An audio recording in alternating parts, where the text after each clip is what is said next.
I'm travelling south to Preveza, a few hours from Ioannina, leaving the mountains and the lakes behind. I'm looking forward to some fish from the sea. The fish from the lake was lovely, but sea fish is the thing that makes me tick. To my right is the Roman city of Nicopolis. It was built nearly 2,000 years ago, and it still looks fabulous. Although it's pretty derelict, it still has the semblance of a complete city. I can imagine throngs of people in the foreground selling vegetables, herds of goats and camels, tents, a market with smoke coming from food stalls, soldiers on the battlements, etc., etc. But what has this got to do with cooking, I can hear you sigh? Well, quite a lot, because I believe the Greeks and the Romans were pretty clever where they built their towns and their cities. It seems to me the most important thing to them was a supply of good food. And here in Preveza, that meant fish, loads of fish, and oysters. One of the things that I find very endearing about Roman mosaics is that quite often they're like this, a celebration of fish, of game, of hunting, anything to do with food. And thinking about it, of course the Romans would have built a city here because of all those great prawns, the oysters, the mussels, the clams, the fantastic fish, and the whole area is so fertile. Obviously, sometimes it was strategic, but a lot of the times it was where they could get really good food. I mean, simply just think of Colchester and oysters.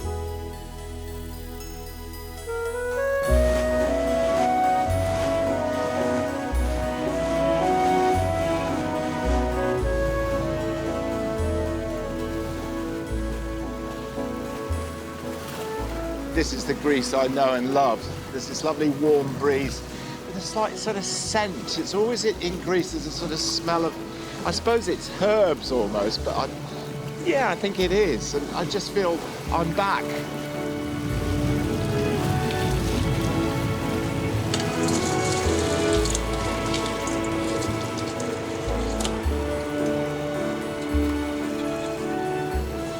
Thank you. Well, look at those. I mean, smell them. Oh, do they get any fresher than that? What would I do with them? Well, I'll put them on the barbecue. What would you do with them? I mean, I know you can bake them or you can fry them, but basically I love them barbecued because you just get that lovely smell and taste from the shells. And what would I serve them with? Well, a Greek salad and some chips. And what would I drink with it? A glass of Retsina. Here in Preveza, they told me this, how to cook prawns. Basically, lots of hot olive oil, then red onions, along with 1 chopped leek, garlic, 2 large cloves, roughly chopped, ouzo, of course, for that touch of aniseed. Shake it up, baby.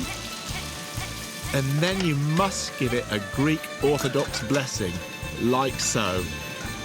Next, tomato puree, let down with a bit of water, parsley and cayenne pepper, feta cheese, I knew that was coming, basil, roughly ripped up, and serve. A touch more cheese, and voila, or isou, as they say in these parts. Calimera? Sardine or anchovy? Sardine. Sardine. Lovely looking. Fresh sardine. Oh, yeah. Beautiful. Preveza is the sort of place I really like and feel comfortable in. It may sound a bit daft, but it reminds me of Padstow. It's a holiday destination for sure, but that's not its reason for being. Its mix of fishing, boat repair and agriculture make it far more interesting and enjoyable. Otherwise, it's just bars, hairdressers, and lots of shops selling scented candles. Calimera. Kalimera. Calimera. Kalimera.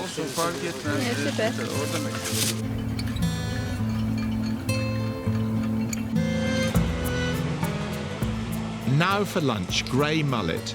Not the most popular fish back at home, but in Greece it's revered. It's caught way out at sea, far away from the muddy estuaries and outfall pipes.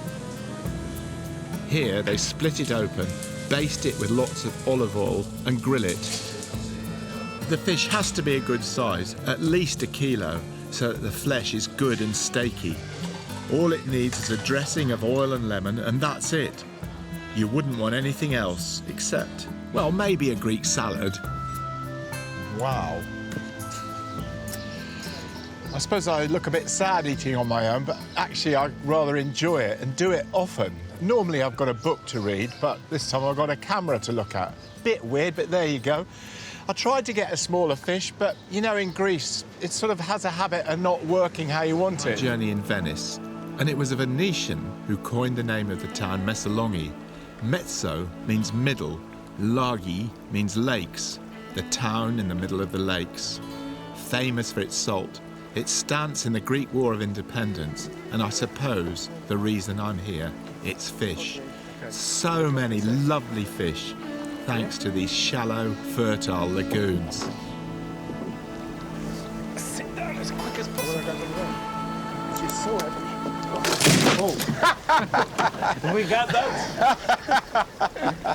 Sorry, I'm a bit heavy. How embarrassing. I must go on a diet. It's no good having all these lunches. But anyway, back to the fish.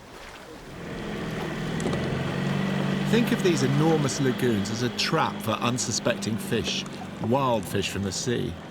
The lagoon is a very tempting place for fish because it's warm, it's shallow, there's loads of food, and it's a lovely place for them to breed. And so in the winter months, the fishermen open the rickety gates to the open sea, and when the weather starts to get warm, they close them. The fish breed and grow, and voila, you've got fish, as much as you want. Clever.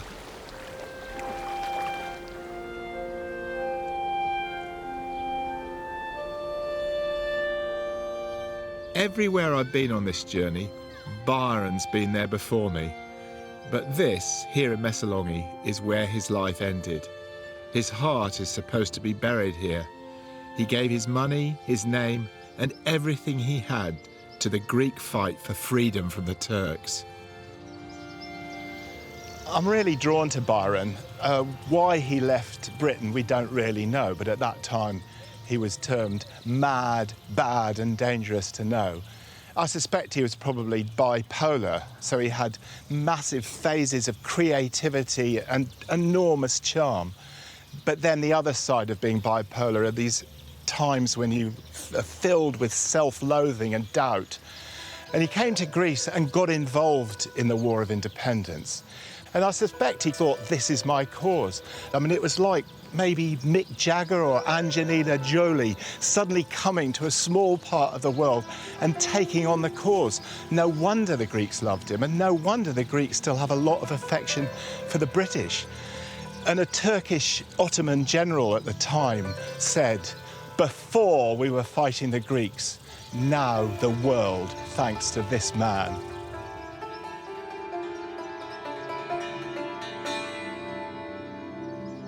So, cheers. Petros Parahios is a master of making bataga. That's fish roe salted and dried. It's a wonderful delicacy that I personally love. And it's really famous in Mesolongi, particularly delicious grated on pasta. It's a lovely taste of the sea. Well, this is very nice, I must say. Nice, sort of how I dream of Greece, really. A nice bar and a square.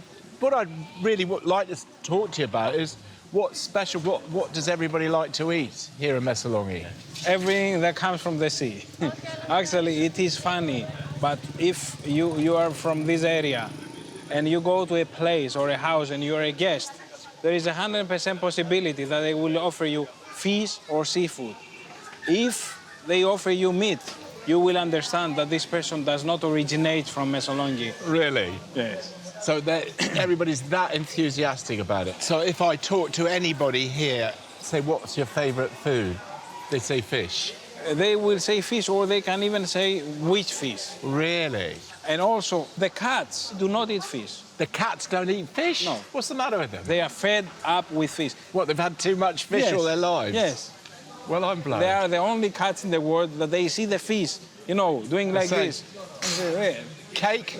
Yeah, fish. Yes, something like this. If someone was making a study of fish eating in the Western world, then look no further than Mesolongi. There are more fish shops here than anyone I know could believe. Fish shop to the right of me, fish shop to the left. Every few yards, another fish shop.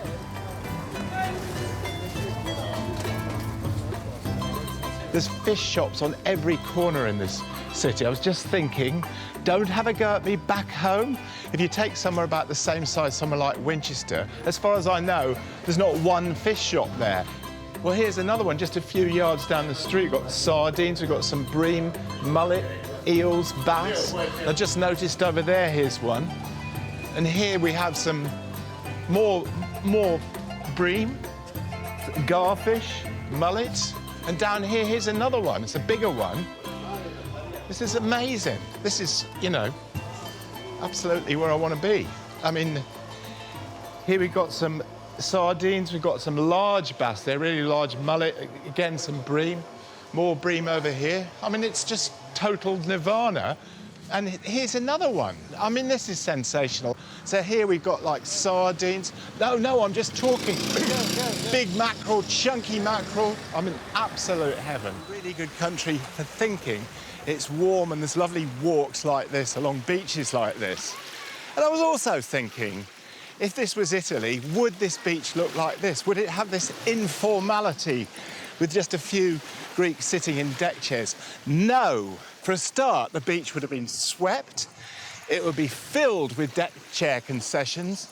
There'd be pizza and pasta shacks at the back, and it would cost you lots of euros to get anywhere near the water.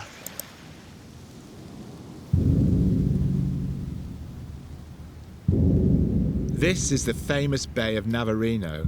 The very last sea battle under sail happened here nearly 200 years ago. Through these straits sailed 22 ships, British, French and Russian. And inside the bay were nearly 70 ships and boats from the Ottoman Empire. The subject on hand was peace. The Ottomans were slaughtering the Greeks, and all of Europe wanted it to stop. And so the British were here to look for a peaceful solution. However, it's said the Ottomans took a pot shot at a British ship. And then all hell broke loose. It finished with the sinking of the entire Ottoman fleet and the loss of their sailors. Admiral Codrington, the leader of the peaceful mission, got a huge telling off by the politicians and the hierarchy back at home. After all, he was supposed to be a peace envoy. But without doubt, his actions, not that they would be copied today, shortened the war with the Ottomans and made Greek independence viable. The Greeks really loved Admiral Codrington. Notice he's got pride of place. The other two, the French and the Russian, are just round the back.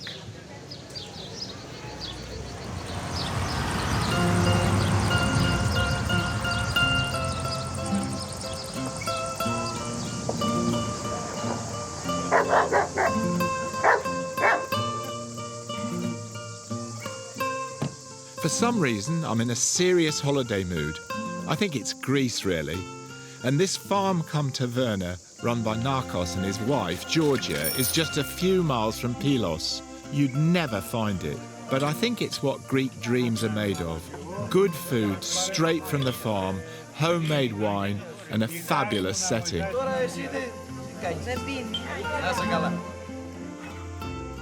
Now this rooster is the reason I'm here, because there's a famous dish with chicken and pasta that I've heard about but never tasted.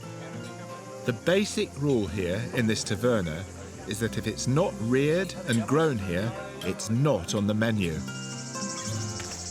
I couldn't help noticing, wandering around the back of the taverna, this fabulous garden, kitchen garden, I suppose. I was just looking at it, and there's loads of tomatoes growing, loads of beans, lots of onions, courgettes over there, aubergines over there.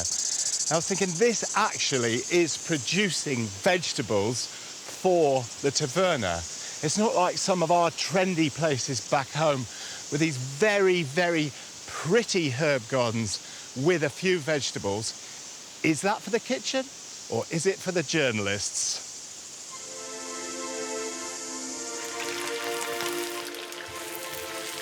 You can just tell by the look of this. This chicken is straight from the farmyard. That is how it's always been on farms. Let's face it, you're not going to kill a chicken and keep it in a bag for a couple of days. No, it's straight in the pot. Look at that skin, golden and fatty. Now, I've just learnt an important culinary process in Greece, which is called kapamas, this dish. Basically, it just means taking the rooster, jointed rooster, and frying it in lots of olive oil, and I mean lots, and then adding tomato sauce and cinnamon, and simmering it till all's cooked. Now, kapamas means heavy, and I think it is going to be heavy, but they say it also means extremely delicious. And they serve it with a tiny pasta, which is just broken up pasta, called hilopita. And the combination, I know, because I've had it many times here, is wonderful. I love this pasta, hilopites. Little squares of egg pasta made in the summer months with whole wheat flour mixed with milk and dried for use in the winter. It's lovely. Just this in a well-made stock and sprinkled with some Mizithra cheese. It's a real delight.